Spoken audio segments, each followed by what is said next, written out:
So it's the last episode before Purim. Oh, I've got a Hamantoschen to enjoy on mic, since I know you guys love watching me eat and the listeners love hearing me eat. you got a lot of good food bits lately. The food bits are ripe with you, Stan. Mm-hmm. Mm-hmm. This is filled with raspberry. What is a Hamantoschen? David, I'm so glad you asked. It's a triangular pocket pastry filled with jams or fruits, and its name refers to Haman, the villain in the story of Purim, which is one of many stories from the Jewish Bible, also known as the Old Testament, of a failed attempt at exterminating the Jewish people. But now we celebrate Purim by dressing like Halloween and eating Hamantoschen, and it's really a big party. It's really nice. When is that? Tomorrow? I didn't get an invite. Well, Shane, you didn't get an invite at birth, my friend. Oh, I have to be Jewish to show up? I guess not. No, all are welcome in my Purim. It's a big tent religion, I thought. It sure is. This year Purim is from Saturday at sundown till Sunday at sundown. Sunday, Sunday, Sunday. Eat your Hamantoschen. The reason they're a triangle is because they're supposed to look like an ear of Haman, the villain from the story, our antagonist. I thought it might be something else based on what I know from the Old Testament. He had a triangular ear with red stuff in it. Well, I wonder what the red stuff really is. Seems like a problem. Yeah, there's a lot of problems in the scriptures, but the cookie's tasty, mate. Yeah. I love It's a to hot eat the take. stuff. Kind of pre-antibiotics, so who knows what was oozing out of the ear? Is that? This one's going real sideways, you guys.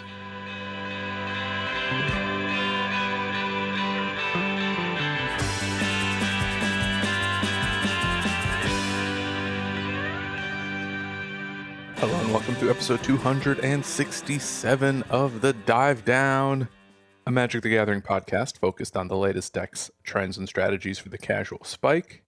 My name is Stanislav here in Chicago, and with me on the line from Denver, Colorado, it's the one and only Shane Beeps. Shane, nice shirt. Stanislav, yeah, I got my heavy play swag on. So I don't know. It probably was because I was in Chicago eating and drinking too much. But when I tried on my heavy play shirt, I was like, oh, this is a small, large.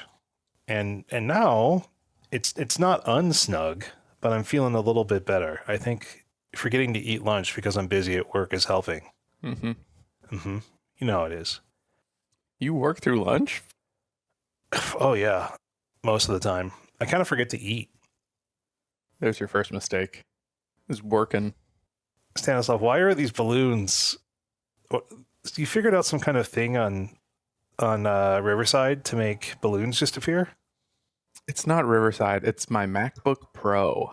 Yes, it's the hand triggered video emoji on MacBook Pro. So we had one of these happen to us the other day on a conference call when I was working.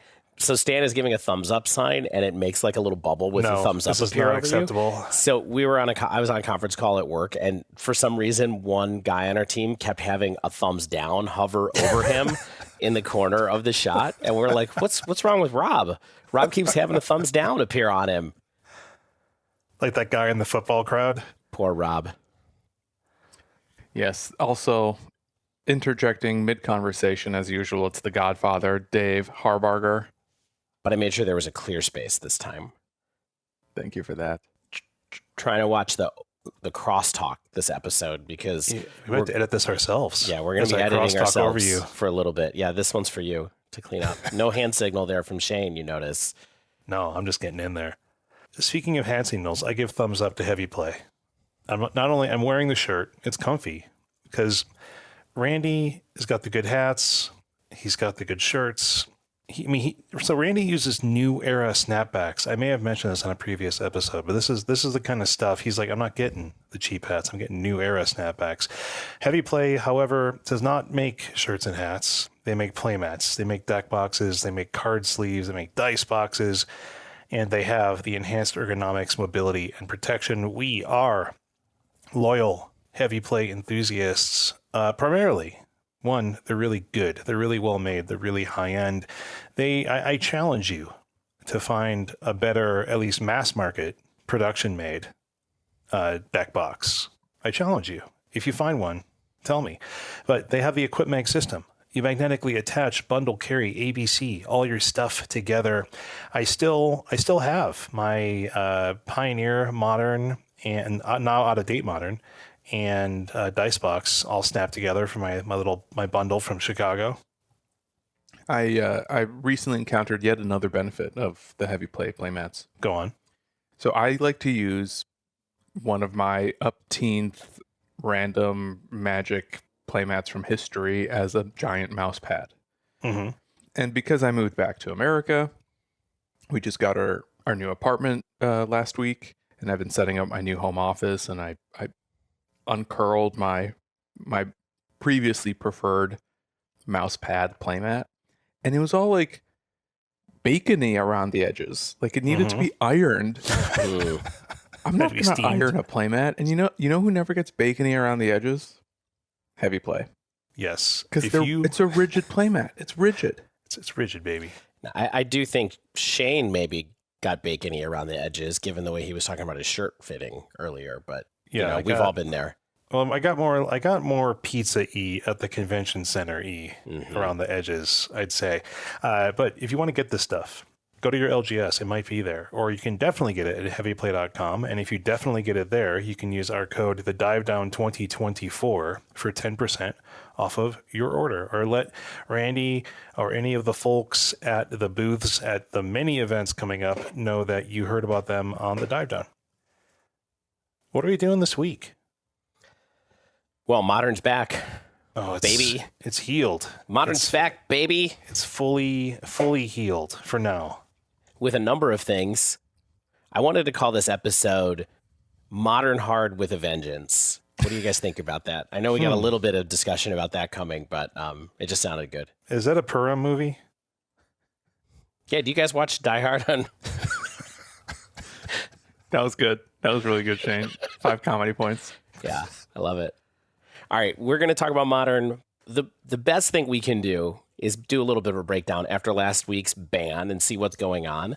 So fortunately, we had a largish tournament this weekend, the Hunter Burton Memorial Open. I believe that this was the 10th anniversary of the Hunter Burton Memorial from what it looked like on their website anyway. And so we can talk about that meta, the top 8, and kind of see where it goes from there. We also got a wonderful weekend matrix from the people at mtgdex.net that we've been using quite frequently lately. They put out a little tweet with a little bit of a sample as well that we can use to discuss what's been going on in the Modern meta in the last week. And then also, people played decks. Oh, yeah. Yeah. What did you guys play? Well, we had to test out the new Rhinos. We had We had to. And Stan, you did some more Goryos, right? I finished my Goryo's League, and I can't wait to tell you all about it. I can't wait to hear all about it. One of my best leagues. Hear about it.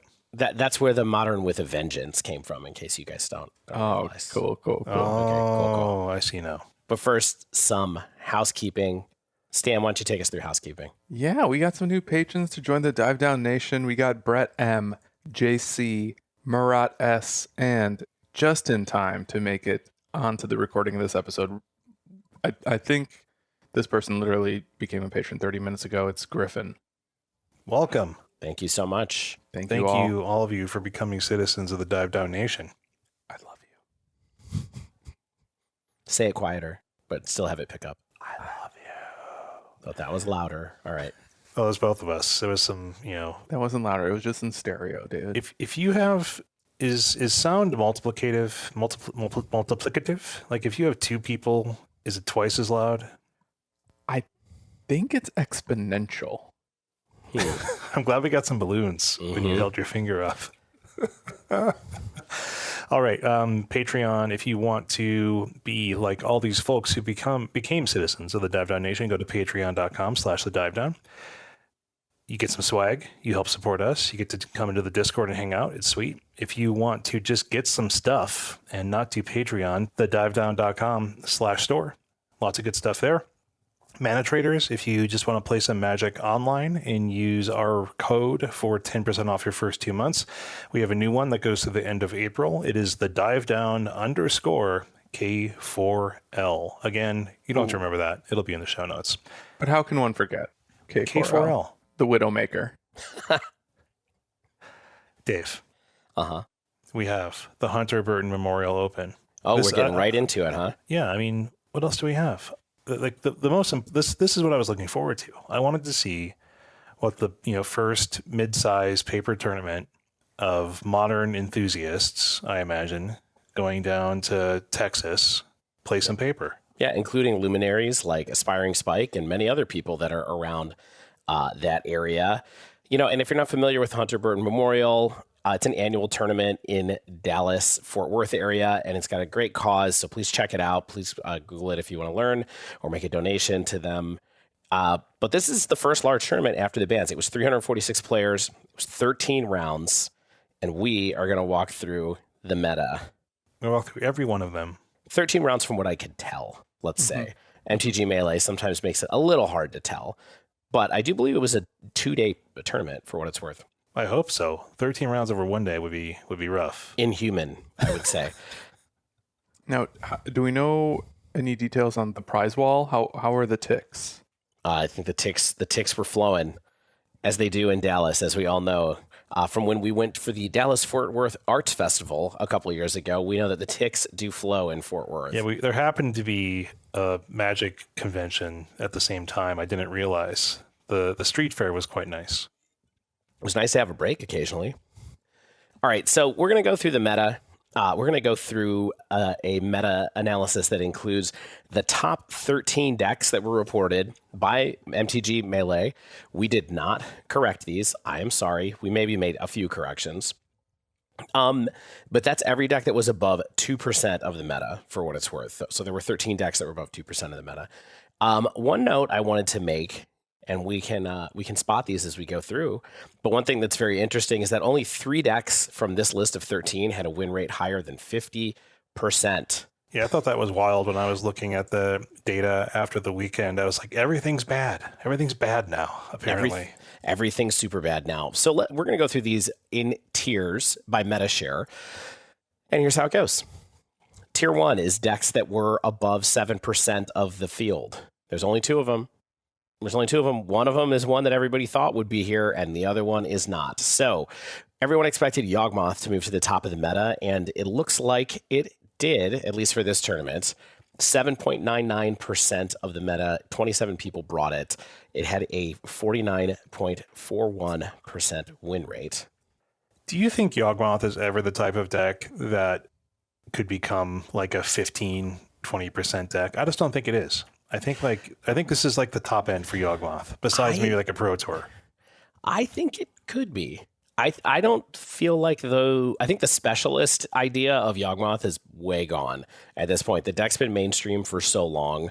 Like, I just think if it's the best deck, I think people will pick it up, and it could do what Rhinos and Scam did recently. I don't feel like there's any natural barrier to that necessarily personally anymore.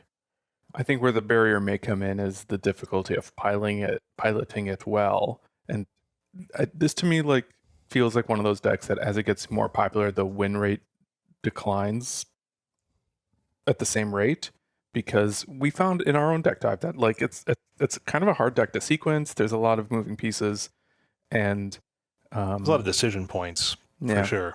Yeah. Unlike something like Rhinos or Scam, where you kind of have like a pretty specific linear plan that if you can execute like the one thing, you move so far ahead. Yawgmoth, I think, is a little bit more demanding. No, yes. So Yawgmoth was pretty average. It didn't have a particularly good or terrible performance. So, and for what it's worth, I have a list here from 8th place Pilot, I believe 8th place in the Swiss, based on the results that I saw for what it's worth, Andrew Debevoy. And there's nothing particularly different about this list. I don't see anything that is out of the ordinary with this Yawgmoth list. This will be a theme that will recur through this meta discussion, because honestly, a lot of the decks didn't change that much. Even in the wake of the ban, they're really just kind of going to market with the same deck, same tech that they had even when Rhinos was dominant. So it's something to keep an eye on. But Yawgmoth, 8% of the meta. It's not like something immediately leapt into being 15% of the meta, which I think is a good thing. Personally, it was just below 50%. I think that's okay. It's not like something leapt into being dominating the meta, at least at this end of it. It didn't yet. And so I think that's all there is to say about Yawgmoth right now. Came in 8th place in Swiss, did not win the tournament, and that's kind of where it's at. So the other deck in this tier, in this 7% plus tier, was kind of a surprise to me, although this is a paper tournament, so maybe I shouldn't be too surprised. But with 7.69% of the meta, it was Mono Green Tron. Mono Green Tron. This is wild. I mean, tell me how it did, Dave. I'm looking at the numbers, but I want you to tell me. Because I don't want to say it. Not great. Not great, Bob. Not particularly great. So it went 75, 96, and 7 according to Melee, which is good for a match win rate of 41.61%. I will say, if you take and divide those numbers, they don't add up to 41.61%. So I'm not sure where this match win rate number comes from on meta, but let's just say it wasn't dominating, even if it was slightly imprecise. I mean, this wasn't just a paper thing. I don't know if you wanted to wait on this, but like Tron was popular in all the weekend challenges as well. Was it really? Yes, it was very popular on Magic Online this weekend. Interesting. It came in first, second, and third in 3 separate challenges. Wait, first, second, and third in 3 separate challenges? First in 1, second in 1, third in the 1. Oh. So it did fine, and it was also like widely played. So people are maybe just thinking Tron is something again. Maybe the decline of Living End opens the door for Tron, just because like an instant speed go wide beatdown like Living End was a problem. Maybe. I'm not sure Living End was a problem for Tron, though. I have to look at the win rates again. I'm just trying to imagine it, like why it would be good or not. Like I feel like you could just play a Karn and get some Graveyard Hate or like an Ensnaring Bridge or something like that. But what do I know? Not if they grief you and force a negation you first. Stan, why do you have to remind me? They can't. They're not doing that as much anymore. Yeah. And for what it's worth, Tron came in 4th place in the Swiss in the hands of Andrea Lay.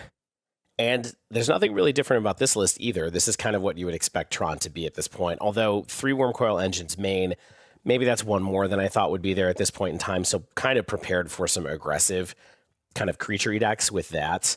I will also say, I don't think this is news to anybody, but there's no Karn Liberated in this 75, and I just don't think that is in this deck anymore for what it's worth. This is just 4 Karn the Great Creator, 1 Ugin the Spirit Dragon, 3 Wormcoil Engine, and 2 Ulamog and a Sundering Titan is kind of the quote-unquote threats package. The other thing that's interesting is there's a main deck Pick Your Poison in here as well for a little bit of interaction along with 3 Dismember. So, I mean, it's a cool Tron list, but I think it's very close to the Team Handshake lists from last year's Pro Tour. It's within, I think I looked at one of those when I was looking at Andrea's list, and it was, it was within 3 or 4 cards of the list from Pro Tours.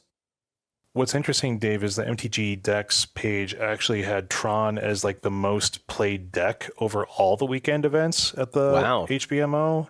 Like the main event and these 2 re-CQs. I don't know, people just apparently suddenly all decide to believe in Tron lately, apparently. It didn't do particularly well across the paper events, at least, but online it's doing something. So I think that's a watch this space. I played against it in Magic Online. I haven't seen Tron in weeks, so that was novel. What do we think about Tier 1 in general? Yawgmoth, Tron, thoughts, concerns, questions? TBD. Or shall we move on? Let's move on. I don't think Tron has what it takes, honestly, but I think Yawg's going to Yawg.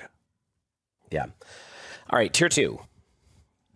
Decks that were more than 5% of the metagame. Those were 3. There were 3 of them.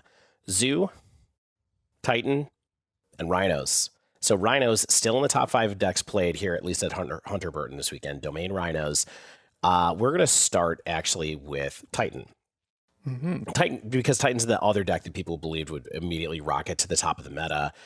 It was 4th in the meta share with 5.62. Zoo was above it. We'll get back to Zoo in a minute. I mean, the thing that was interesting was not much. Someone did top 8 with it, though. The player's name was Trent Snipes. It looks like they came in 6th in the Swiss, and the deck was stock. I mean, Titan is stock, right? It's not like we're doing a bunch of teching or anything like that. But the one thing that's interesting is that there was a single Gretchen Titchwillow from the Tales of the Forgotten Realm, which shows up occasionally in these lists. Wasn't she the lead singer in Life After Buildings? Wow. A Life After Buildings reference in the year of our Lord 2024. Very, very interesting.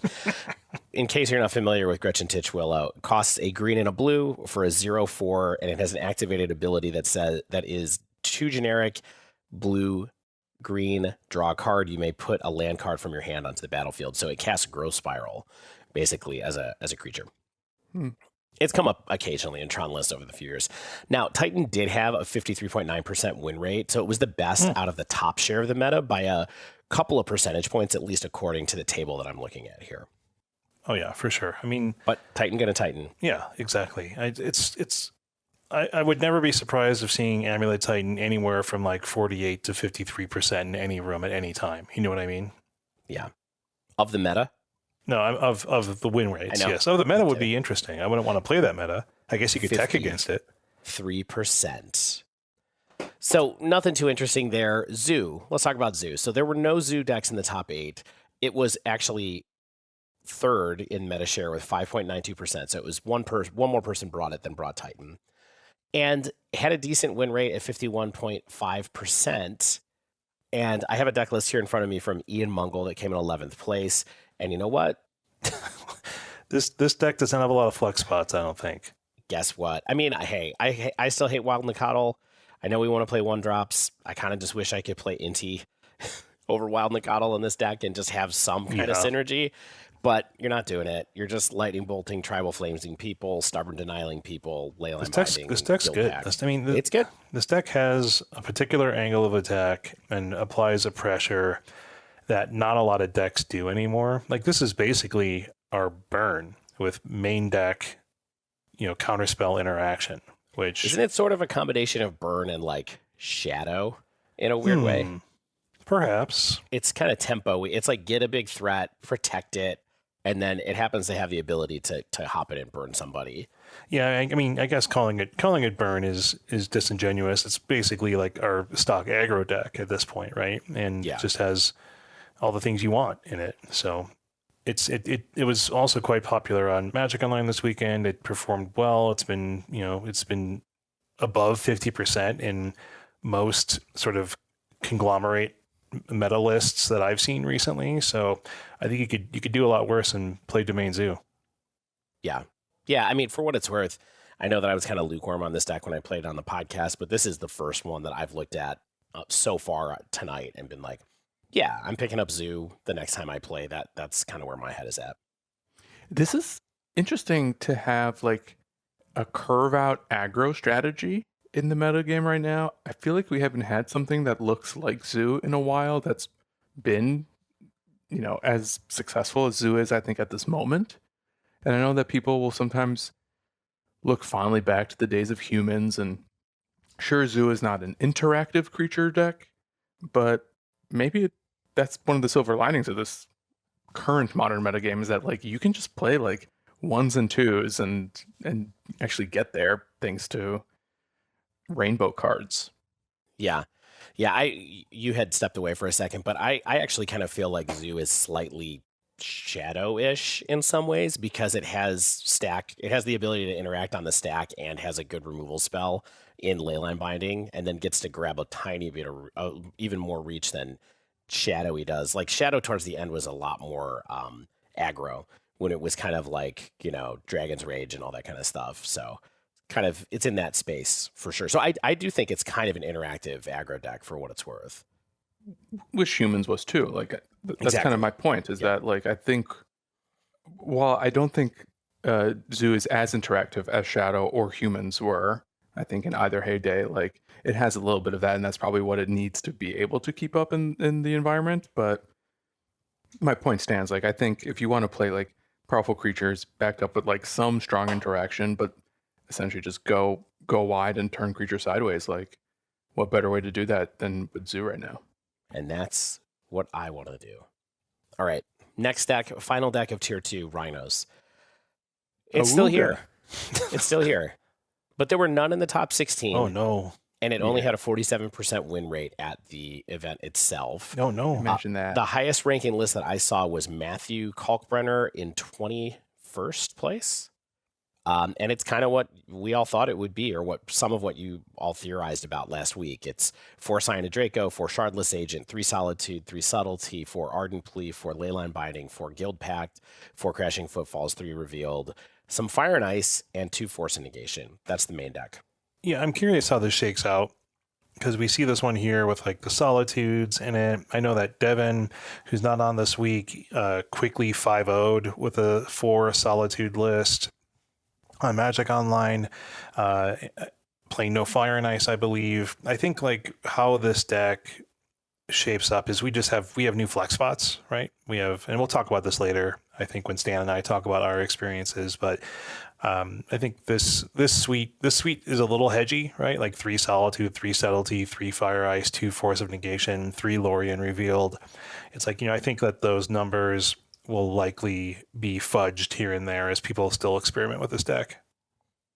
Yeah. A couple of other notes here. One thing is it's interesting, of course, and it makes a ton of sense to see the deck move away from Hedge Maze. This one at least didn't have Hedge Maze in it. It had Meticulous Archive and Thundering Falls instead, so it had Jeskai mana in the Surveil lands. What about Lush Portico?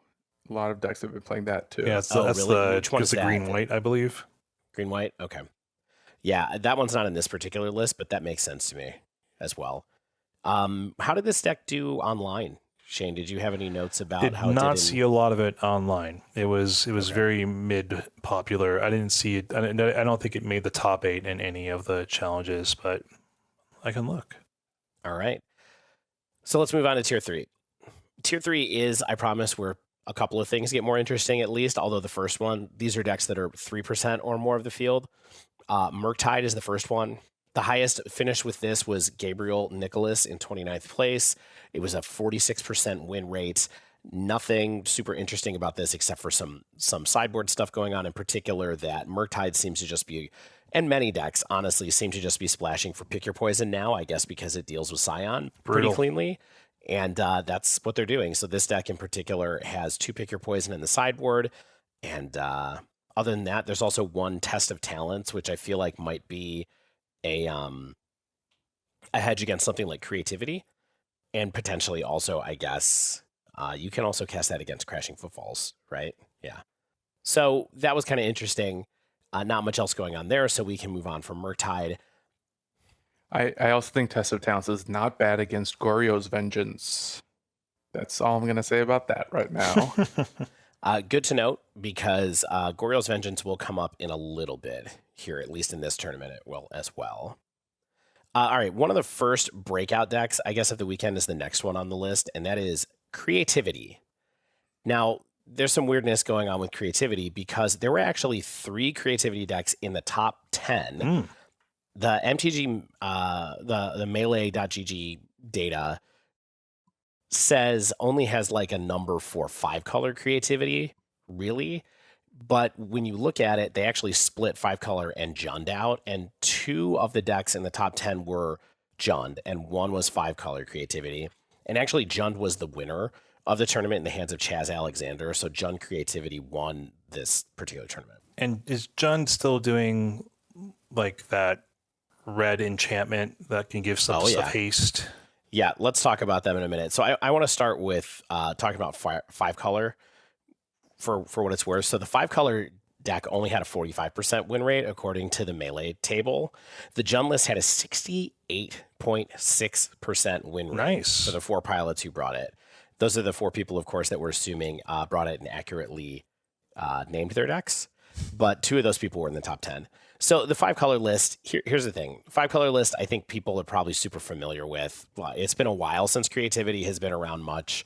But it's Ren and 6, Teferi Time Raveler, you got your Archons, Fable, Leyline, Binding, Indomitable Creativity, 2 Prismatic Ending, 4 Lightning Bolt, 3 Reprieve, 3 Spell Pierce, 2 Change the Equation.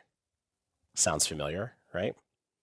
To me, the most interesting thing about this is that the counter package, we're playing 3 Reprieve and 2 Change the Equation main, which is pretty wild, especially, Change the Equation is kind of like main deck Titan tech, essentially, most times, and just kind of makes it hard to play green spells.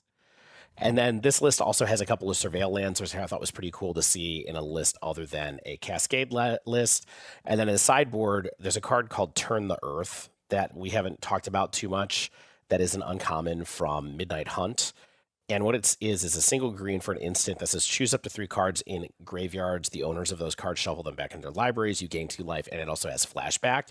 It's a pretty cool way to potentially like get rid of something important in your opponent's graveyard, say like a Goryo's Vengeance target, but also it brings your own Archons back, and it can do both for a single green. So if you have 1 Archon in your graveyard and they have 2 Vengeance targets in their graveyard, maybe you can make a move when they cast to put your Archons back and get their cards out of their graveyard as well.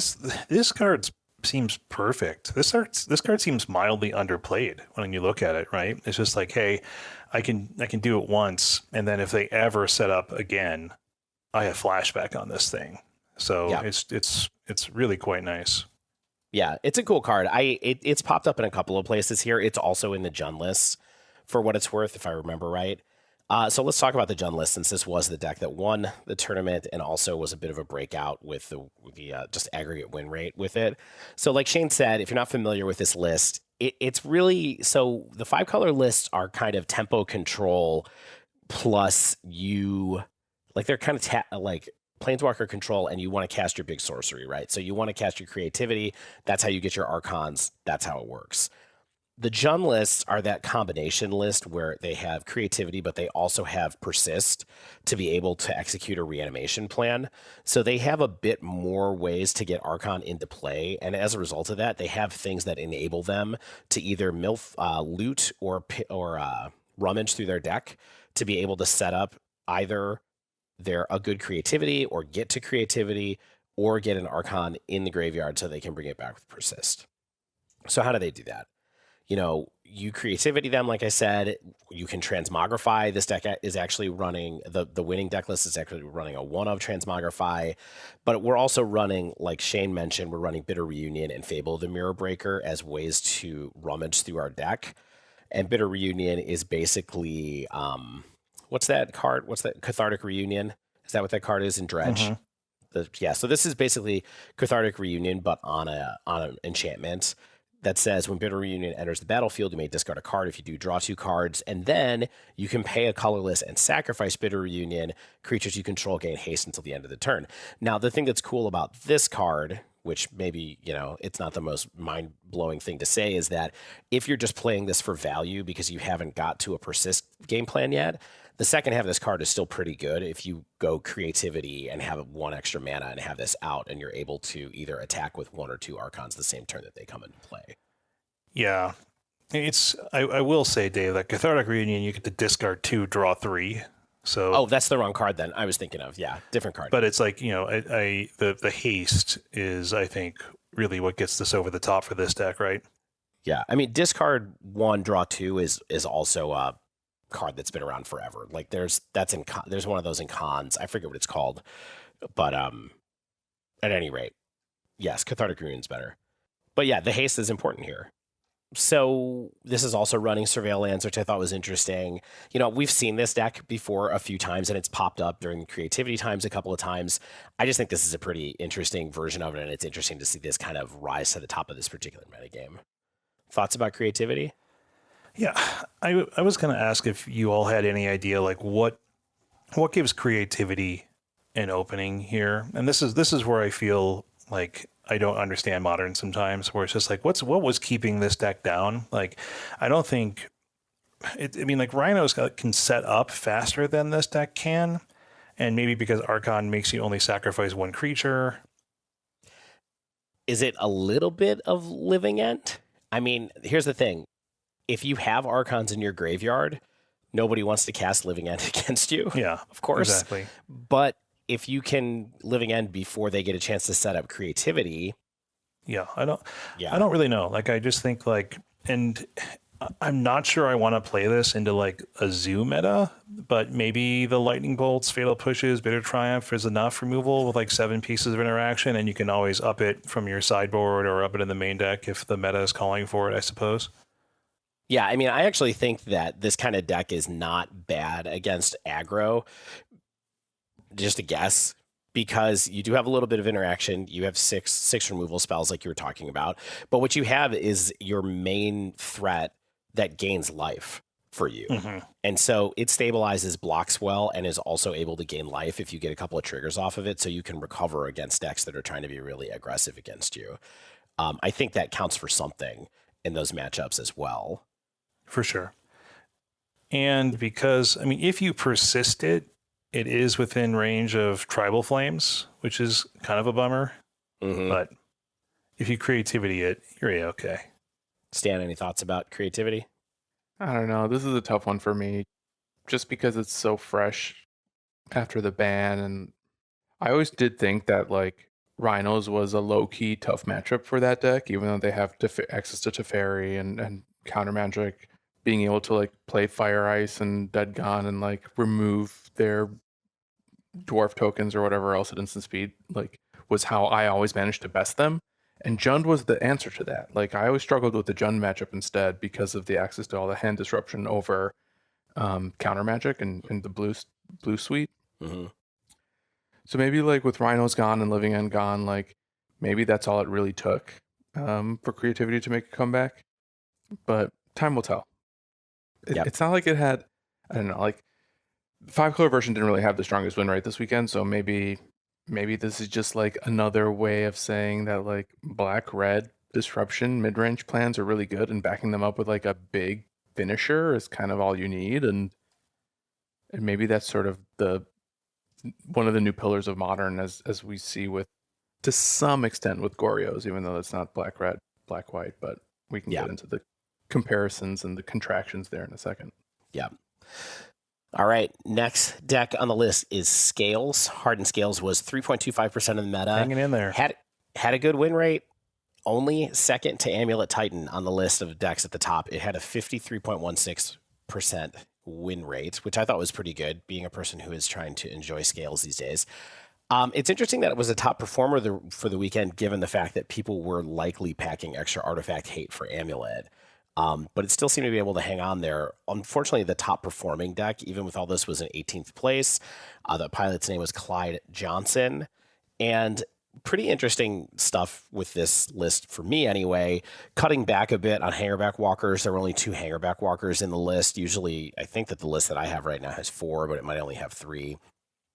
It's got the not full, but it's got 3 welding jars, which is something that doesn't happen that much.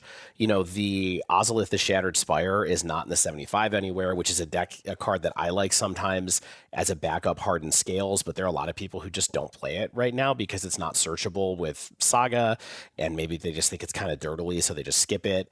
The most interesting thing to me about this list, though, honestly, is that it has Basilisk Collar in it instead of Shadow Spear. Which I thought was fascinating as a combination we have not seen in Modern for a minute, for sure, to go with Agatha Soul Cauldron, but also, of course, Ballista. Yeah. What's the synergy with Soul Cauldron there? So with Soul Cauldron, you just turn all of your creatures into ballistas when you have a ballista under the cauldron. So all of your creatures gain the ability to take a counter off of them to do a damage. And if you have Basilisk Collar, you can put Basilisk Collar on any creature to be able to kill something. It's machine gun stuff down. Yeah, so you can pretty much always have a machine gun if you want to, basically. Sounds like America. Oh, wow. Wow. Please keep that in the episode. Yeah. I am definitely interested in trying this particular part out for what it's worth, because the couple of times that I've played Scales recently, there's definitely been moments where I'm like, well, I have Ballista down and it seems pretty good, and but it's not doing enough to clear the board for me. And also, there are a number of times when I played this deck where I'm like, I don't really want the Ozolith right now. I need something to get me out of a jam, and going to get Shadow Spear has always felt slightly dirtily to me in this list, and so going to get something that actually helps me kind of turn the tide in the right situation seems a bit better, I guess, when I look at it. So maybe Clyde here is the only person who is trying this, and it's not something that, you know, the Scales Discord is into or something like that, but I would definitely try it. Sweet. All right, last deck in this tier. Yeah. We're only going to talk about it for as long as I can take one breath. That's Burn. It was Ooh. 3% of the field. Its highest placement was 82nd place. It had a 45% win rate. Here's what I have to say, since we all like Survivor. Got nothing for you. Head back to camp. Is this the best weekend Burn has had in a while? It's not. It's not. This is still not good. Like, still not a good performance. I guess 45% is a little higher than we see sometimes, but yeah. All right, last tier. We're turning the corner. Okay. But there is one other breakout deck that we need to talk about here, and that's Goryo's Vengeance. So in tier 4, these are decks that were more than 2% of the meta. Those decks were Goryo's Vengeance, Scam, Hammer, and Mill. We don't really need to talk about the last 3 of those too much. But Goryo's Vengeance, this is an interesting list that's had a resurgence lately. And the weirdest thing about it, honestly, is that there's really 2 decks here in the results that they did not put together properly. So half the people who played this deck called it Goryo's Blink, Yeah. and a bunch of other people who played it called it Esper Reanimator. And they're basically the same deck from what I could tell. So if you combine those together, they actually were almost 5% of the meta, which would have put them in, around the same size as Titan or Rhinos or something like that. So a good amount of people actually brought Goryo's Vengeance here. Tyler Waver top 8 with the deck. So here's the thing. I haven't looked too closely at this. I know Stan played this for the episode, but this deck is sort of like the combo / emotional successor to Scam, in the sense that it's like we have Grief and Solitude plus Ephemerate, and then we have a combo finish that animates something like Atraxa, Grand Unifier, or Grizzlebrand out of the graveyard with Goryo's Vengeance at instant speed, because for some reason Goryo's Vengeance is an instant friends. Do not forget that. Yes. And you don't really need to do it at instant speed, but you're absolutely right that like this is kind of Scam with combo. Scam creativity almost. Yep. So we'll talk about this more in a little bit. It's definitely been making waves. It made some noise here. It was in the top 8, like I said.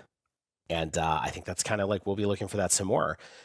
Mill had a 12th place finish, which was interesting. Mill is playing Surveil lands, which I thought was interesting too. So more and more decks, I'm noticing more and more decks that don't have like an obvious reason for using Surveil lands have them, which is kind of, I think, cool to see, because I think those cards make a lot of sense to play.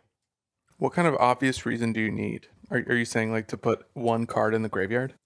Well, remember when people are kind of like, well, only Cascade is going to want that because Cascade is greedy anyway, or Cascade's going to keep 2 land hands and try to use those to make their broken 3 land hands happen, but I just felt like at the time that anybody could do that, right? So why is it getting so precious? I mean, there are decks that really want it. Like this deck, of course, has it because they're going to try to put a reanimation target in the graveyard if they get super lucky. Right. But there's other decks that are just running it for almost more for value. I think that's the beauty of fetch lands, dog. Yeah. Like fetch lands just make it so easy to turn your 1 or 2 cheeky Surveil lands into gas, basically. Yep.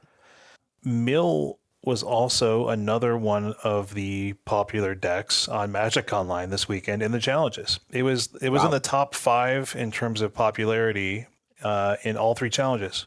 It didn't perform particularly well, and then I guess I should have mentioned Vengeance. Goryo's Vengeance was as well, of course, on Magic Online in the top 8 of all 3. Won one of the challenges, but yeah, this is a sea change for Modern in a little bit. I mean, Mill wasn't bonkers at Hunter Burton, but still, like, to be like 3% of the metagame, in a paper tournament is kind of wild. Everyone's busting out their Mill cards, like a bunch of Craigs down there. Yeah. And Mill actually had a 12th place finish. Austin Query almost got to the top 8 with Mill. The most interesting thing to me about this is that Jace the Perfected Mind is in these decks as a 3 of now, which is kind of new since the last time we saw Mill on the scene. And yeah. All right. Last 2 decks, Scam, Hammer. There was a Hammer list that got 22nd, which is kind of interesting, but there's nothing particularly new or interesting about this at this moment. The highest Scam list was 57th place. And the person who piloted it, I'm just going to take a second to high five this person on the internet. Alan Hubbard, 57th place. This deck is Scam, but actually what's in this deck is 4 Ragavan, 4 Grief, 4 Scion of Draco, 3 Talthi Voidwalker, 3 Territorial Kavu, Leyline of the Guild Pact, Fable, Thoughtseize, Molten Collapse, 4 Not Dead After All, 3 Fatal Push, 1 Undying Evil. It is Leyline Draco, no Leyline Binding scam. Sure. Welcome to it. Yes. Get used to it, guys. Yeah. Last few things I want to mention about Hunter Burton, because I know we're going to time here. It's been about 35 minutes of us talking about this. Other decks that did well that were interesting in the Cool Decks Inc. area, the finals of this tournament. Do you guys know what the deck against Jund Creativity was in the finals in this tournament without looking at the notes? Did you know? I think I remember someone in the Discord saying that Merfolk list got there. It was Merfolk. That's right. Merfolk was the list up against it. For some reason, I think Sam Marquardt, who piloted it, is a little bit of a stinker. It's titled as Azorius Merfolk. Yeah, I looked. I didn't see any white cards in there. Guys, there's no white cards in this deck. Not even in the sideboard. Tee. It's just a Merfolk deck, which, good on you. I'm glad you got to the finals. I mean, hey, Merfolk has been kind of hanging around lately, and so I don't think it's that surprising to see someone play it and do pretty well with it. I mean, it is the one deck that's running for Tishana's Tidebinders very well right now, I think, which is kind of interesting to see as well. So that's one deck. Bring to Light Scapeshift was also in the top 8, which was pretty cool to see. This was a person named Christopher Kral. They were in the top 8. But this is exactly what you imagine this deck to look like. It's like Dryad and One Ring and Leyline Binding and all of that kind of annoying stuff that comes along with Bring to Light. There were blue-white control lists in 9th and 14th place, which I think, for what it's worth, I know we're going to talk a little bit about the mtgdex.net matrix. I think if you look at the win rates that were reported by that, there's a bunch of notes about Calibrated Blast. There's a bunch of notes about Vengeance. I actually think that Blue White Control is one of the decks that's also primed to do well, according to that breakdown. And also, it almost got here this tournament. And then Calibrated Blast in 20th. So the thing that's pretty interesting to me is like the meta is very shuffled. Oh, yeah. In this deck, in this tournament, right? But it's not like new stuff. It's stuff we've all knew existed, but everything's just kind of moving around. Yeah, the meta is shuffled in just a wild way. Like, the people are like saying like, oh, I'm going to play Tron, I'm going to play Mill, I'm going to play, continue to play Vengeance. And I don't think it's really the way people predicted. Like, Yawgmoth, I think, was still basically as popular as it would have been. Titan was actually less popular than I would have anticipated, both in paper and Magic Online. And it was at the top of the meta still, but it was probably 4 to 6% of the meta before anyway, and it's still 4 to 6% of the meta. And Yawgmoth's kind of the same. It's like Yawgmoth was around 5 to 7% of the meta, and it's still kind of 5 to 7-ish percent. People are just kind of like, I'm going to play other stuff. Like if Rhinos is no longer the clear best deck, I guess I start playing Mill. I don't know. It's wild. Yeah. Maybe they're just all me. They just have like Tron and Rhino sitting around. They're like, well, I'm just going to play Tron now, I suppose. Nobody's like you, Shane. Oh, thanks, Dan. I've looked. A real original. Anybody else have any reactions to Modern in this first look at Modern? What does it mean when all the decks are bad? I guess it just means that like, there's a couple very good ones and just the other is doing fine. But there's only like one or two quote unquote very good ones, right? And like a lot of it just sort of tops out at 53%. And then it's like we're in this range of like the majority of the decks are sub 50, right around the 48, 49 range. We have a couple that top out at 53 and then the rest seem to top out at 53, and then like we have a handful, if that are beyond that. Yeah, I mean, I think that it's indicating that maybe the decks that people thought were going to be good are not as good as they thought, right? So at this tournament in particular, that it's just the top end of the meta that has a lot of decks that are below 50%, right? But the rest of the meta obviously doesn't. So there are decks that won, and if you look at the matrix from MTG Decks, the decks that stand out there from the weekend are like Creativity, Vengeance, Scales, Blue-White Control, Merfolk, like those are all ones that actually stand out pretty well. And some of them have really small sample sizes, but there's stuff going on there with those particular decks that maybe warrant a second look. Like I said already, I think that they lump together Jund and 4-color creativity on that particular sample of decks. And so if you split those apart, I think people would be looking even harder at the Jund lists. I also think the Blue-White Control is a little bit overlooked, at least from that data and from the results of this particular tournament. That's a place that if I had any idea that I wanted to play that, I would be looking at it right now. But so I think there's a lot of stuff going on that's like on the periphery of the meta that maybe could break through. And then we'll see how things reshuffle around 1 or 2 decks breaking through. I mean, still Titan, Zoo, and Scales, I guess, were the decks that were at the top of the meta realistically of the popular decks. But I don't know if that's going to be persistent or not. Did you mention the Asmo Food and Mono White Martyr decks that were in 15th and 16th place? I didn't. I even when I was writing this last night, I was like, this breakdown is going on forever. So, Stan, thank you for mentioning the Asmo Food and Mono White Martyr decks that were also in the top 16.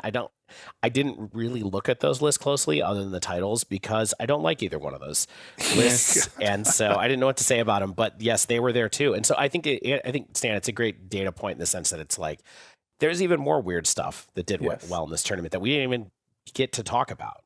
Yeah. I mean, I guess my final take on this weekend, online, in paper, is that, last week, I think it was fair to say I was potentially a little negative, not about Modern necessarily, but just sort of about like, hey, the announcement, we didn't really know what's going to happen. If you like Modern and you're not playing Modern right now, you're probably doing it wrong. Like this is probably the best it's going to be for having some fun before maybe people figure out exactly what the best deck is. And maybe that's probably only going to matter on Magic Online. But between now and, maybe a few weeks, a few months, like just go have some fun. People are having fun out there. Go have some fun as well. Yeah, especially a big shakeup is probably coming, right? So get in there while you can. Yeah, they're going to ban more good cards. Quite possibly. That's what I heard. I heard that was happening. I was thinking more they were going to ban cards by printing better cards than the ones that are there right now. That's a good way to ban a card. It's a soft ban. Just print something better. A shadow ban. Speaking of something better, what do you all think? Do you want to get out of here? Do you have more takes on Modern before we go talk about stuff we played in Modern, Stanislav? No takes on Modern. I do like your point, Shane, that like now's the time to kind of explore and experiment. Seemingly anything can do well. Like even decks that got hit by the ban. We didn't go into much detail into the online metagame or the side events at Hunter Burton, but Living End won a Modern re-CQ at Hunter Burton. So sweet. So like I guess anything is possible. If that's true, that's kind of what we want, right? I suppose Rhinos isn't winning anything, and that's what I want. But maybe actually that's what I don't want. Maybe I don't need the spotlight. You don't, because then stuff gets banned. Seriously, yeah. I think we'll talk more about like the current state of Modern when we get into some of our deck experiences, because there's definitely a discussion that needs to be broached with this rainbow package. Stay with us.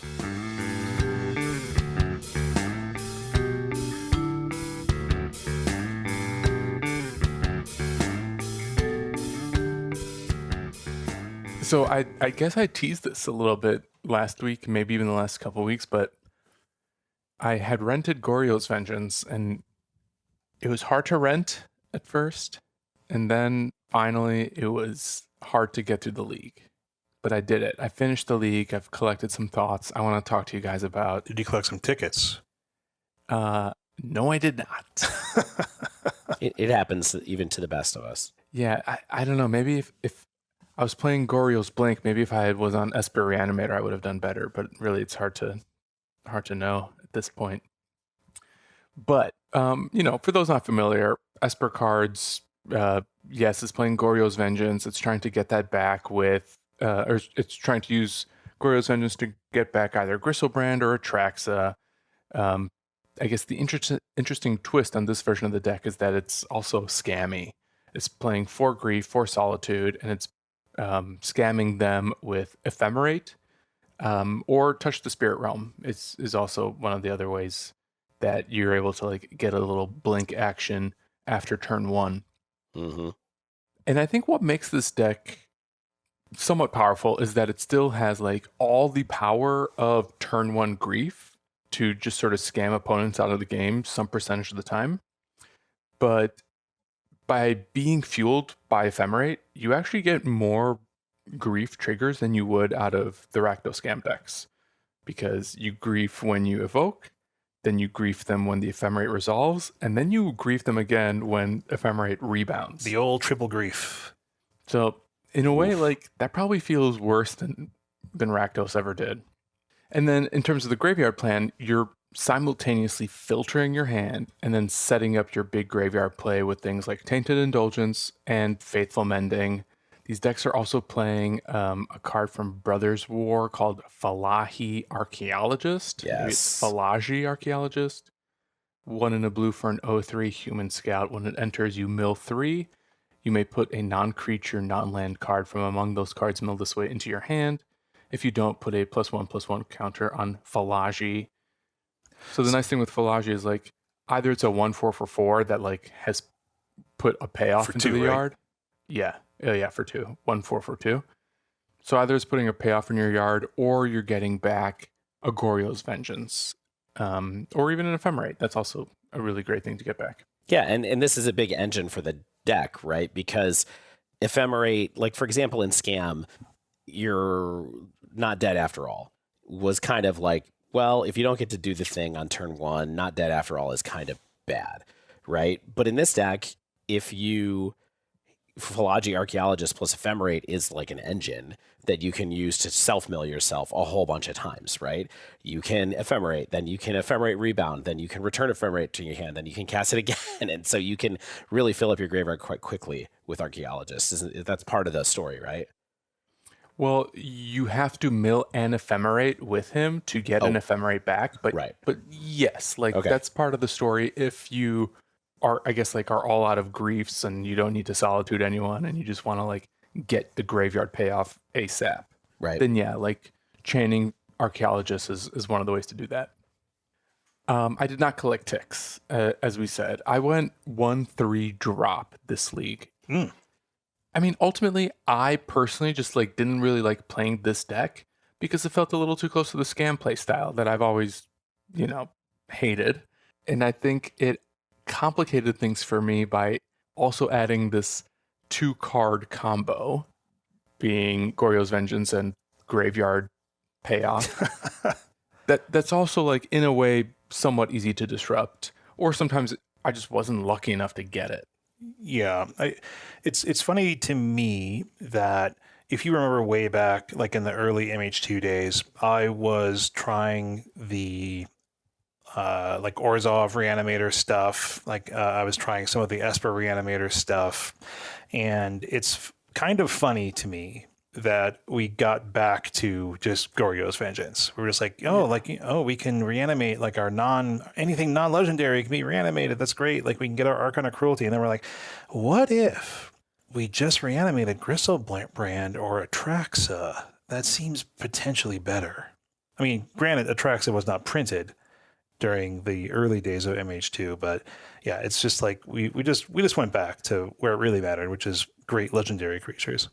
Yeah, and I wonder if we maybe went back to hard mode in a sense, because I didn't think the deck was bad despite my result. I actually just thought it was like really hard to pilot. And the difficulty of piloting a strategy like this that has 2 very disparate angles of attack that kind of come together in the mid to late game, coupled with the fact that I don't love the grief Scam play style in general, I wasn't doing well enough that playing that 5th match was worth my time. So that's why I dropped after 4. But it's like I think this deck is still very respectable. And really, I think it takes practice to get good. The interesting thing again about my league was that I was playing the week of the ban. Is when I played right. Yeah, because you were like mid league. Yeah, I was one match in when the ban happened, and then I had like a day of mourning, a day of grieving, a day of acceptance. A day of Bargaining. griefing. Yeah. And at first, I was my very first reaction was, am I playing a deck from a different metagame altogether? Like, was I actually even playing this deck a week too late? Was my first maybe fear. Because the construction of it felt like it was designed to beat up on Rhinos and Living End. And that's basically the history of this deck. Like, it was first putting up results before the Violent Outburst ban.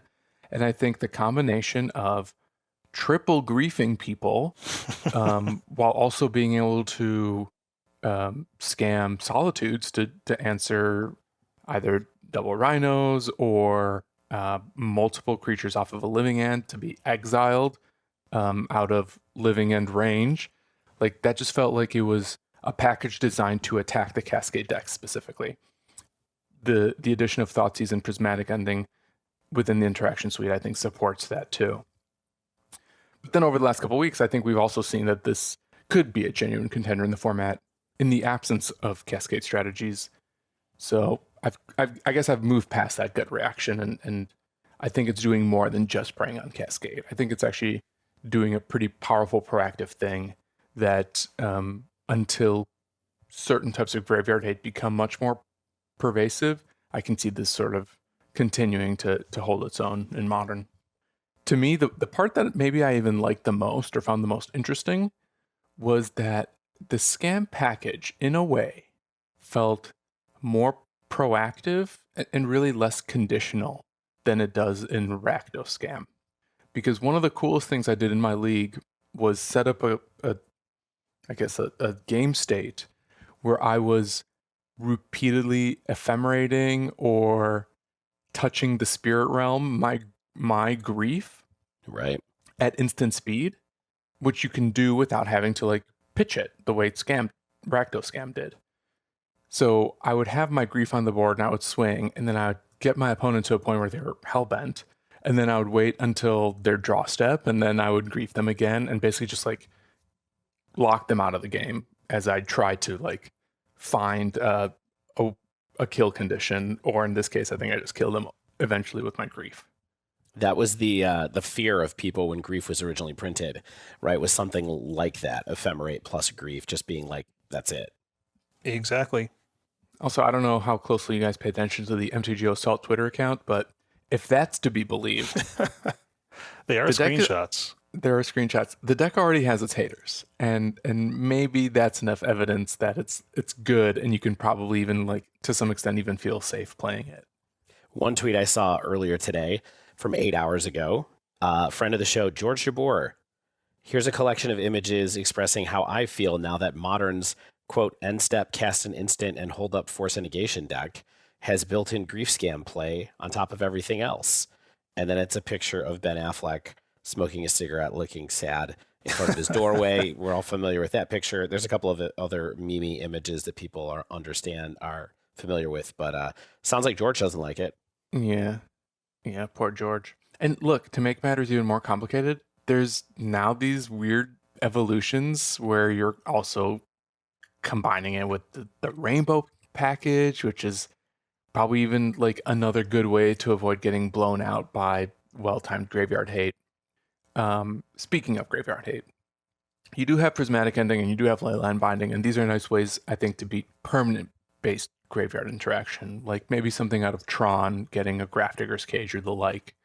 While playing this deck, the cards I was really worried about were Endurance, and though no one cast it against me, an effect like Surgical Extraction I think would also be pretty strong against a deck like Goryo's Vengeance. Those two like instant speed ways to just get the Goryo's target out of the yard, probably the hardest to outplay unless you can like do some kind of instant speed grief shenanigans or happen to have, I guess, force and negation or subtlety in hand.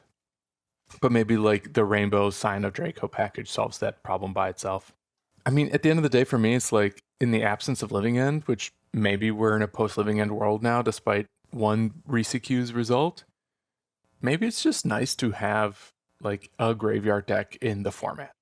Dredge is statistically unplayable. Living End has been cobbled.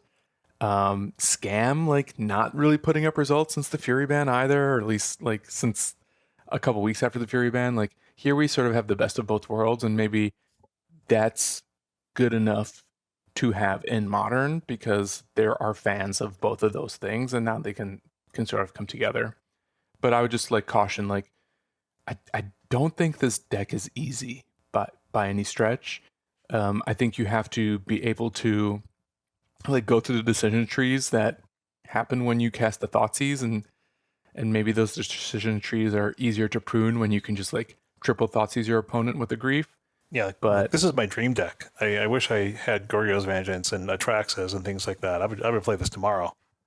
yeah, you should try it, because I think that the real skill is going to come out of like finding a way to bridge that gap from like your turn 1 or 2 if you have a scam play, or if not, like Thoughtseize, Prismatic Ending, Cantrip, and getting that into the late game of Goryo's Vengeancing something, Crystal Brand or Atraxa, either to win in the spot or just to refill your hand in order to keep the chain going and then win a turn or two later.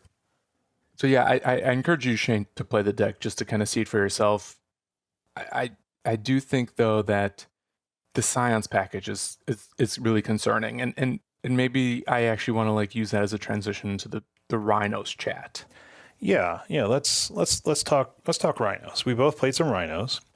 Yeah, and it was good. So Stan, we played similar but slightly different lists. I think it's kind of. I feel like I have not seen a lot of Solitude lists. I have seen more that are just kind of the rainbow package, the ley lines, the Scion, the 4 subtlety, the 4 shardless, blah, blah, blah, blah, blah. I think there are potentially some flex spots, like your list had 2 Tishana's Tidebinder, 1 Teferi, no fire and ice, a full playset of Force of Negation, and only 21 lands. My list had 22 lands and only had 3 Force of Negation. It had 3 fire and ice and no Teferi, no Tishana's. And I think that's part of kind of the flex stuff we will see. And we'll talk a little bit more, I'm sure, about what considerations you might have for, when you're going to play a Tidebinder or something like that. Yeah, and I mean, for context, like, I picked this particular list specifically because I wanted to test this notion that if we're cutting Violent Outburst, maybe we don't need to put any pressure on having access to red for fire, and just like lean a little harder into Bant. And you just wanted to play a Cliff Boyardee list. Yes, I love that canned meat. Well, Cliff Boyardee is a NRG stalwart, if it's the same Cliff. Okay, so yeah, like I think the main thing we wanted to do here is say, hey, is this deck still okay? And you and I have a good amount of experience with Rhinos. I've been playing the Rainbow Rhinos that had Violent Outburst in it, and so just see how the pivot to Ardent Plea was looking. And more than just like testing whether the deck is still okay, I think we also, in some cases, are testing the discourse, right? Because immediately after the ban, it went from like the deck is still good to some even saying like, oh my God, is the deck even better than before? To some tweets that I won't name the tweeter of saying like it's still the best strategy in the format. Those tweets have since been deleted. No. Deleted? Deleted. Wow. Covering their backside. Yeah. So I think we were testing a lot, like about the deck and to some extent maybe the format too through these leagues. Sure. I'll talk a little bit about my experiences. You talk a little bit about yours. So like I'm going to blow up your outline a little bit maybe, Stan. I feel nothing. The thing that was most obvious was that the deck still works. The deck functions. I think functions on a foundational level actually potentially better. And what I mean by foundational is, turn 3, you make Rhinos, it does the same thing. The thing that I think is potentially even better, and again, this is one aspect that feels better, is I think the mana feels better. It feels a lot better to me to not have to worry about red. Like when I'm getting primarily like, Selesnya lands or Azorius lands and like a single Xander's Lounge, and like maybe if the situation calls for it, I'm pulling up a Steam Vents, because I was pressured all the time in like the true 4-color lists on what the heck am I doing? Like, what am I going to grab here? Can I afford to, is the only remaining Selesnya land like going to be tapped? Like, you know what I mean? Like, this has a Lush Portico or a Temple Garden. You know what I mean? This has a Hallowed Fountain or a Meticulous Archive. And so because your mana is a lot cleaner, it gives you the options to be like, I need 3 mana now, or I can take a turn off, or it's late in the game and I'm just going to fetch up my Surveil land to try to draw some action off the top, as opposed to like another fetch land or something like that. And I found that to be really advantageous.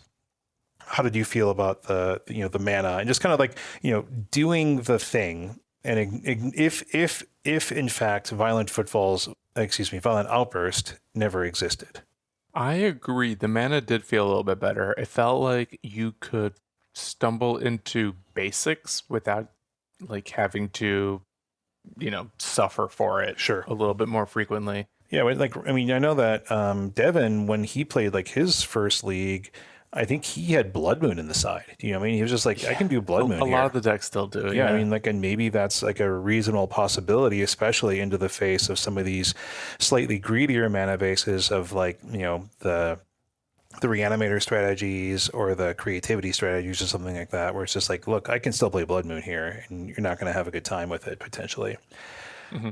Where I felt like realizing that Violent Outburst was in fact a real modern card that existed, however, like losing that end of turn attack step, Rhino creation is a big deal. And I'm not sure people are fully like admitting that yet or talking about that, or maybe it's like it's being talked about by not playing it as much, the deck, because like, your opponent had to respect that like they can't just attack in to open mana necessarily, because like you're going to have a couple of Rhinos come out of the tall grass, or like, untap with 8 power out of those same tall grasses. Like you lose the tempo aspect of the deck and it becomes even more mid-range, where you're just saying like this 3 mana spell is the highest value thing I can be doing, like more or less, right? Like I'm creating 2 4/4s with trample for 3 mana.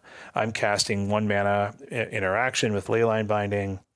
I'm casting a 2 mana 4/4 flyer with a bunch of keywords. If I have a Leyline of the Guild Pact, or just a 4/4 flyer for 2 mana, if I go Xander's Lounge in a Temple Garden or something like that, right? So like the deck is so like very solidly a mid-range strategy now to me, and it's you playing Tishana's Tidebinder, I think adds like, tempo aspects back into it perhaps. But like, I think the strategy as it is now, like if you're just playing like the, for Subtlety, for Shardless, for Scion, blah, blah, blah, blah, blah down the list, like you're just an interaction and creature strategy at this point. Mm-hmm. Yeah. For better or worse. Totally. I totally agree. Like losing Violent Outburst, it makes the deck worse. I don't think there's any two ways about it. I think it's impossible to argue against it. I also think that, in a sense, it also makes subtlety and force of negation actually more important, because people were saying that, one of the things that makes Rhinos and Violent Outburst in particular so good is that you can have Outburst plus force of negation. And to me, it's like, I need force of negation now to protect myself, because your only way of getting Rhinos down sometimes is just tapping out. And that can be scary in Modern. And having the force or the subtlety backup, I think, is an important way to make sure that you at least maintain, like, if not board presence, but like board domination when you do something as risky as tapping out on 3. Yeah, exactly. At least you can interact, even though you took a shot and they had an answer for it. You can do something on their turn, basically. Yeah, it's the kind of thing where force of negation is...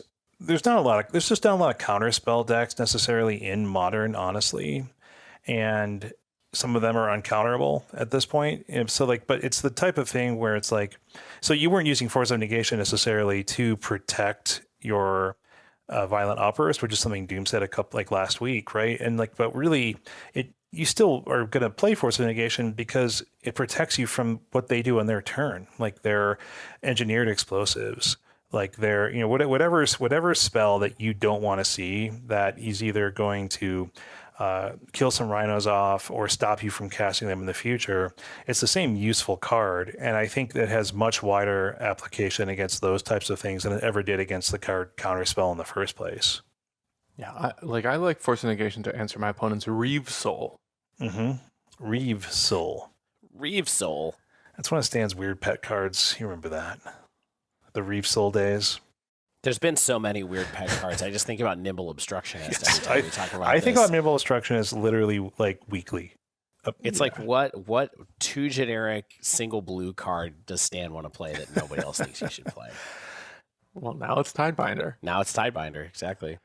So one thing that I think is actually kind of bad, and this is not necessarily the deck itself, but metagame forces, is Tron is not good to face. I don't think. No, and I don't think it's ever been. No, it's not. And the fact that people had a positive win rate against it was always very puzzling to me. And now with Rhinos ostensibly going to be less popular, people are picking up Tron, and I'm just like, why now?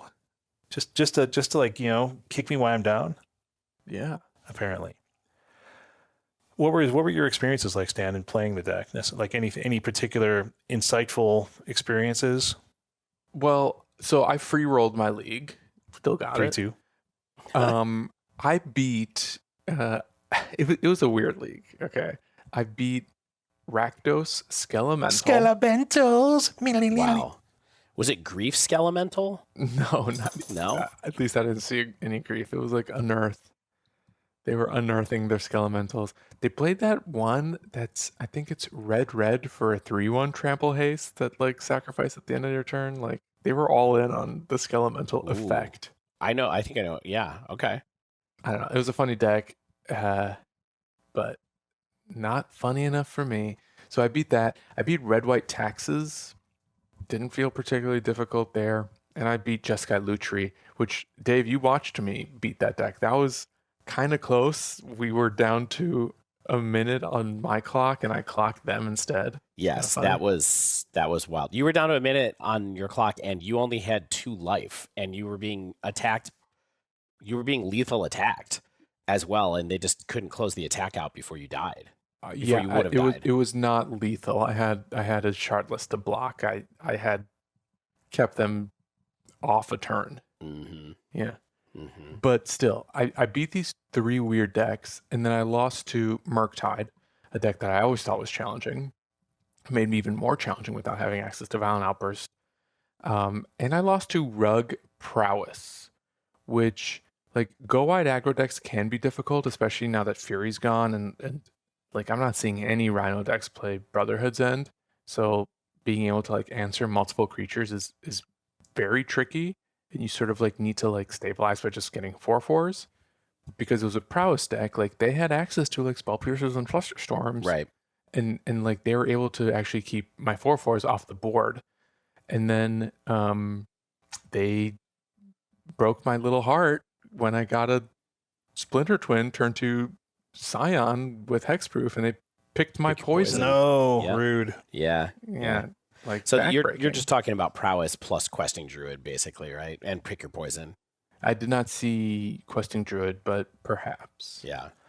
So on the subject of the Splinter Twin, the Leyline plus Scion. Yeah. How do you feel after playing more with the Leyline, just Leyline in general, and Scion? Oh, you go first, and then I'll give you my take. It's too free for the bean, Shane. So good.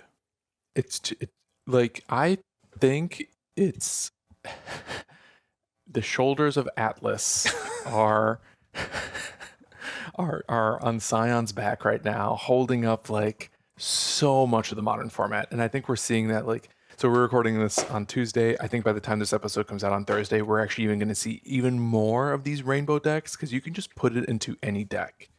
And Rhinos being a strategy that plays a number of free pitch spells, I think in that way actually benefits from having ley lines. Yeah. You know, I'll have a lot of games where I'll have multiple ley lines in my opening hand. I never put more than one on the board. No.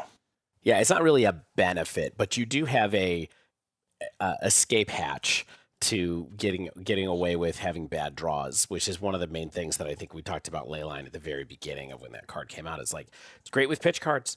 Sure. Because you get it's fuel. You can pitch anything. Yeah.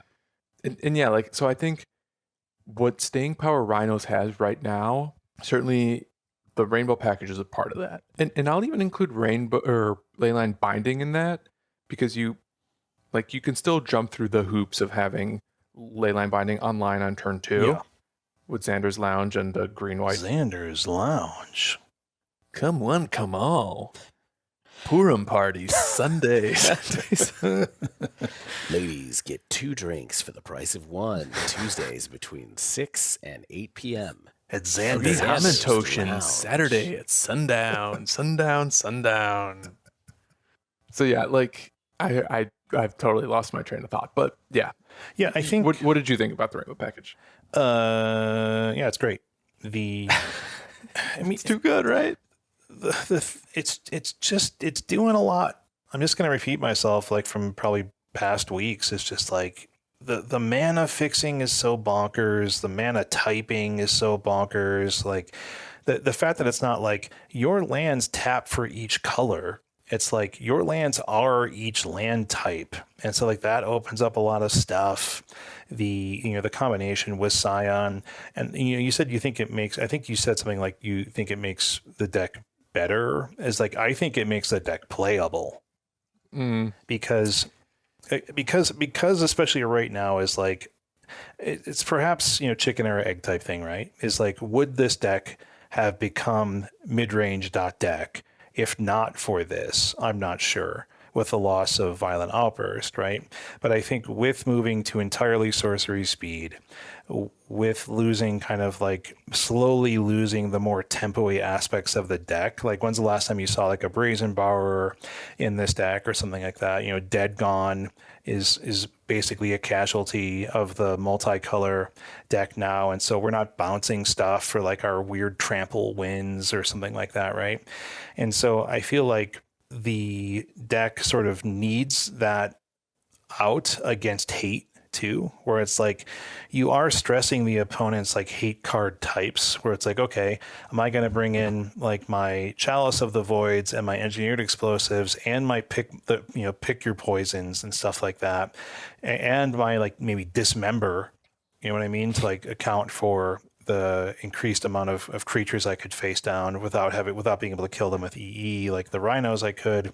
So I think like that is an advantage that makes up a little bit for like the percentage loss that we're going to get from the loss of Violent Outburst. I also think like what's cool about it is like in the face of like these reanimator strategies and in the face of Archon of Cruelty decks, like if you have, it does not require this to be there, but if you have like the game plan of Scion of Draco, you can remove all of your Rhinos and play Inevitable Betrayal. Mm-hmm. Do you know what I mean? It's just like who are you bringing that in against? Against Archon of Cruelty, against Gristlebrand, and just hoping to get there first. But against the Gristlebrand decks, like I actually wonder if that's kind of dangerous, because then you just end up with like a Fallaci Archaeologist. Well, you can search through their deck and choose, right? Yeah, it's not a mill. Oh, okay. You cast a bribery or whatever it is on somebody. Oh, you get to search go look. target opponents for a creature card. You don't even have to name it. No, you just look through it and grab whatever looks tastiest. So okay. So yeah, Atraxa, Ginger Brute. Come on down. Yeah, get that Ginger Brute. But like I think like so that's the kind of stuff that I like, where it's like I have like A plans and B plans. Mm-hmm. I'm less convinced that the rainbow package is why the deck remains playable, to be honest, and not. Like, I'm not being alarmist. I'm just trying to be a little pragmatic here. Like, I'm not sure that Leyline of the Guild Pack is going to have a long storied career in Modern. Let's not start that. Just because we're seeing it everywhere and it's a little homogenizing. I think if that was, let's just say the card was never printed, you could, in theory, still play Scion and Leyline Binding. We've seen that in the past. Yeah. But I still think that there's merit to just playing a clean Bant list for Shardless and Ardent Plea that's protected by things like Subtlety, Force Negation, maybe Solitude, maybe Teferi. Like, fine, play like one red source for Fire Ice if you really want to, or play like that other weird split card like Replicate, Repudiate to like to stifle and make copies of tokens. Like, I think there's still enough good cards in that Bant space to make Rhinos proactive enough to be good, even if it's more mid-rangey. Especially because I do think that, like, whether you're tapping out on turn 3, with or without force backup, like 8 to 10 power on 3, I think is still kind of just good. Because unless you have a way to cleanly interact with Crushing Footfalls, if opponents still have to spend multiple cards to deal with your Rhinos, that's positive tempo for you. I mean, yeah, the deck, of course, is losing a lot of its own cards by, with Force of Negation or Subtlety requiring pitching, and so you hope to make up for it with your Rhinos, which then pressure their removal or their blocks in like weird ways.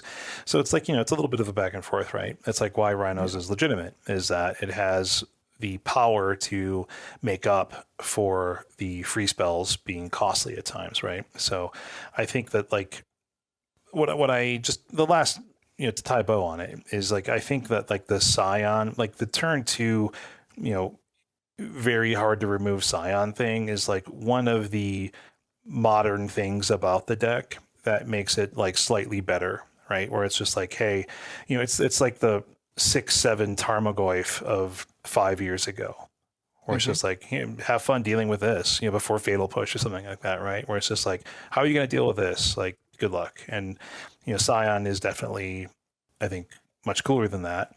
I like how they turn gold on Magic Online. All your Rhino tokens are gold. It's so sick.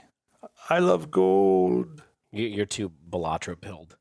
I am Balatro pilled. I love when my gold cards become gold. I mean, Dave, or both of you. Yeah. I haven't played Balatro in like 3 days. So, but we'll not talk about Balatro this week. Don't worry, fans of the show. Okay, that's all I got. I think people will come back to the deck more than they did this weekend. I think people are just like being like experimenting with other things, and that's cool. I wouldn't be surprised if it sort of hangs around in the format and does okay. Is still maybe like, a 50 to 52% deck. And honestly, it was like that quite a bit for a long period of time in its lifespan.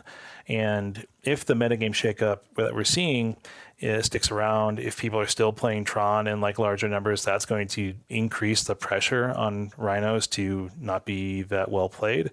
But like in terms of like, hey, if you like Rhinos and you were concerned, I'm sure you already have played some of yourself, but like my take is it lost a step, but it did make up for that lost step in slightly different ways in terms of, the mana and potentially I guess that's really it. Is like, hey, like the mana's better, and that can actually make a big difference. I don't know. You don't have to play Fire Ice. Stan, this is going to be a hot take. I have never liked fire.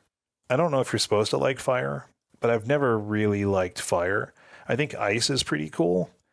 Like, I think it's really easy to play like Steam Vents and play like, your Xander's Lounge for your Grixis mana colors. But like, I've never had a situation often, unless like I'm on the play and they play a Ragavan type thing, and then I kill it with fire. Like, sure, that's great. But like, it's still like, 2 mana for 1 mana. I'm just sort of buying time.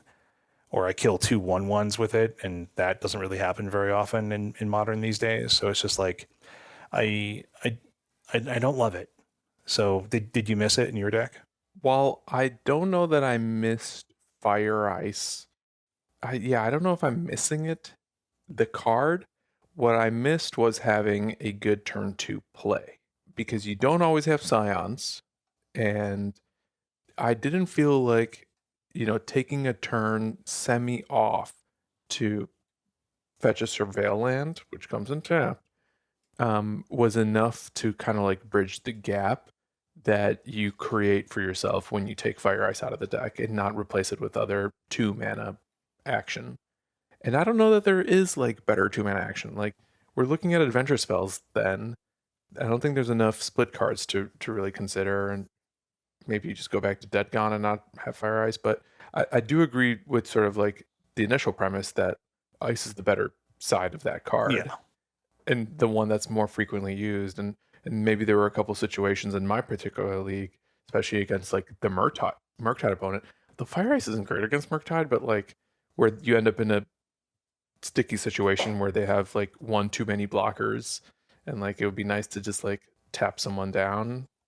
So yeah, I think further testing I will do with the deck online is maybe cutting back on the main deck to fairies and tidebinders, playing with more fire ices, or maybe exploring the adventure spells a little bit, because maybe like it's time for Brazen Borrower to make a comeback, and having like that tempo maneuver is good enough too. I mean, that never hurts to bounce a reanimated creature. Yeah. I will reiterate something I said a few weeks ago. I would be really cautious about buying modern cards right now. I think that we might see a sea change with Modern Horizons 3. We might. We Maybe. might see a sea. I mean, who knows? Like maybe they play it too safe and overcorrect, but like who knows? But like we can I think the smart money is on MH3 being impactful. Thunder Junction, I don't know, like maybe that 4-mana Oko is gonna be even better than 3-mana Oko. It makes Elks again. +1. He It's rides extra them. good. Yeah. Giddy up. But more importantly, like I think that the rainbow cards, like if we get to the point where, okay, let's do a little gentleman's wager between the three of us. I think we're gonna see a competitive tournament top 8 where all 8 cards have Leyline and Scion at some point between now and like a future state when the format changes. Channel. I mean, does that count challenges? Yeah. Like a challenge or like something of note that makes it on Goldfish. That's not just like some random store in Burgundy. No, I'll take that bet. I'll take that bet. It's going to be the next 3 weeks. No. I'll give you the over under is 3 weeks that happens. No. You think it can happen within 3? The challenge that has all the decks has the rainbow package in the top 8. Yeah. All right, give me a month. I bet it happens one time in the next month. No, I'll say it doesn't happen. Okay. I'm just worried we're trending in that direction. Like everyone's putting those cards in their decks because it's Many people are saying. there's just like there's such little downside. All right, but before we get too deep into that, Yeah. Let's get out of it. let's get out of this. Yeah. Yeah, let's wrap up this week's show. This was a fun one. Thanks, friends, for joining us and for having this lively conversation. Modern is healed. Maybe it's just bandaged. If you haven't yet, make sure you subscribe to our podcast so you get the latest episodes as soon as they come out. And if you use Apple Podcasts, please leave us a rating and review. We also love the reviews on Spotify. We read them. Sometimes we take jabs at them on the podcast, so be funny. If you'd like to submit a question to our podcast or just reach out to us directly, you can tweet us at The Dive Down, all one word, or email thedivedown@gmail.com. If you'd like to support the show, you can join our Patreon at patreon.com/thedivedown, and also check out our store at thedivedown.com/store to support us while wearing some beautiful Dive Down fashion. Head over to heavyplay.com to get some beautiful fashion for your cards. They have incredible deck and dice boxes and playmats featuring the Equip Mag system. If you use promo code TheDiveDown2024, you'll get 10% off your first order at heavyplay.com. You're going to like the way you heavy play. I guarantee it. Also, shout out to Mana Traders for sponsoring the Dive Down. Sign up for Mana Traders using promo code TheDiveDown_K4L. It's all one word, very memorable, to get 10% off your first 2 months of renting Magic Online cards. As always, special thanks to the bands Nowhere and Space Blood for letting us use their music. And until next week, get out there and support Hunter Burton's Memorial Open!